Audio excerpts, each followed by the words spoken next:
Caríssimos irmãos e irmãs, o texto de Mateus que estudamos hoje está no capítulo 16, do versículo de 1 a 12, que vai nos trazer a questão do sinal do céu pedido pelos fariseus e saduceus. O texto nos apresenta primeiramente esses dois grupos, fariseus e saduceus, que vale a pena tecer aqui alguns comentários. Eles são os grupos que formam o chamado sinédrio, poder religioso, que comandava o templo na época de Jesus.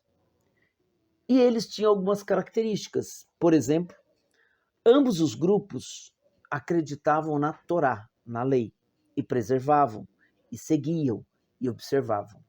Porém, os saduceus só admitiam a Torá.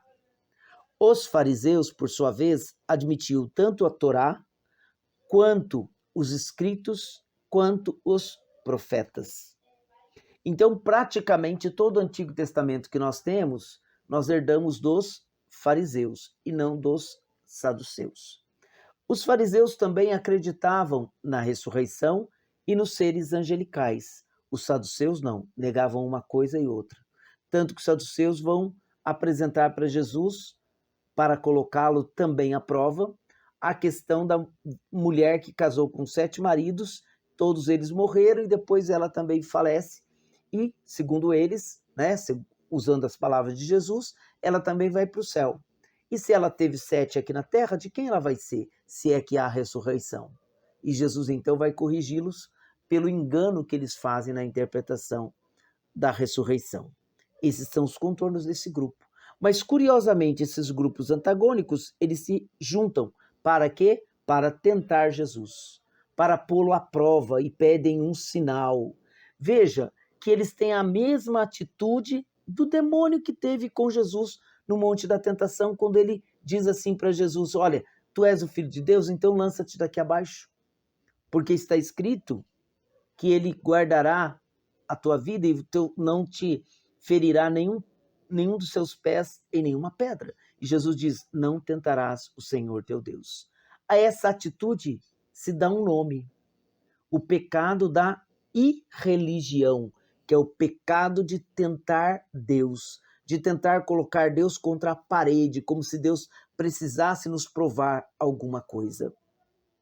Este é o grave problema desse grupo. Então eles não fazem e não pedem um sinal para crer.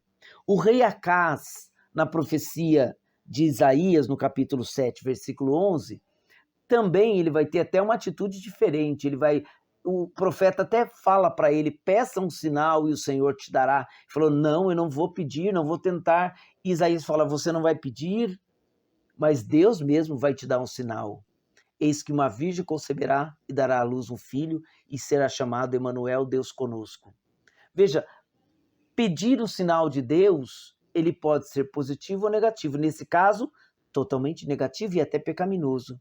Mas quando nós queremos pedir um sinal, um discernimento, para que a gente possa se orientar, nenhum problema. Desde que isso me leve cada vez mais à vontade de Deus. Não é? Veja, a dúvida não é o problema é o porquê da dúvida. Porque a dúvida pode ser porque eu não estou compreendendo e peço mais esclarecimento. Agora, quando a dúvida surge porque eu não creio em Deus, aí é o problema. É a grande diferença do anúncio feito a Zacarias e o anúncio feito a Maria. Zacarias duvidou. Ele pergunta por que duvida.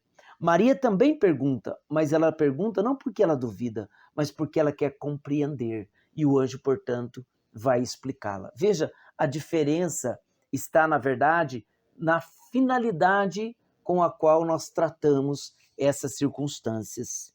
E, portanto, Jesus, sabendo disso, nenhum outro sinal lhe será dado, a não ser o que foi dado ainda com o de Jonas, que, na verdade, é uma prefiguração daquilo que o próprio Cristo realizará na sua vida terrena. Paixão, morte e ressurreição. Aí, prosseguindo, Jesus os deixa e vai, então, para o outro lado e adverte os discípulos a respeito do fermento dos fariseus. E eles também não compreendem e dizem: será que é porque nós não trouxemos pães? E Jesus vai dizer: vocês também são insensíveis em entender? Eu não estou falando deste pão, eu estou falando do fermento que, na verdade, os fariseus, os saduceus usam para disseminar a sua doutrina, para expandir a sua doutrina. É deste fermento que ele está falando. E o fermento e doutrina, na linguagem aramaica, eles têm praticamente a mesma conotação. Talvez daí a dúvida dos discípulos e a confusão quando Jesus fala de fermento, eles entendem como pão e não entendem como doutrina. Mas veja, aqui Jesus vai dizer para eles, cuidado, porque o fermento ele tem duas características, também uma positiva e uma negativa. Positivamente, ele pode levedar a massa, como nós vemos no capítulo 13, versículo 33. Mas ele também pode ser elemento que leva ao apodrecimento. Por isso, na Páscoa, o pão que se comia tem que ser sem fermento, ou seja, tem que ser sem contaminação, tem que ser puro, como nos diz Êxodo capítulo 12, versículo 15, e também a carta de São Paulo aos Coríntios, capítulo 5, versículo de 7 a 8. Portanto, esse é o contexto que o texto aqui nos traz. Então é preciso evitar o fermento dos fariseus. Mas se olharmos também o sinótico, que é de Lucas, lá Lucas vai dar uma definição ainda mais própria deste fermento. Ele vai dizer, cuidado com o fermento dos fariseus, lá no caso dos fariseus, que é a hipocrisia. Capítulo 12, no versículo 1. Portanto, vejam bem, o fermento aqui é que, na verdade, eles não vão atrás de Jesus com sinceridade, mas eles vão com segundas intenções. Eles são hipócritas. Por isso, o pedido deles não pode ser atendido. A lição que nos fica é que Deus só atende e acolhe o pedido de um coração puro e sincero. E assim que nós queremos também aprender através desse texto a estarmos diante de Deus.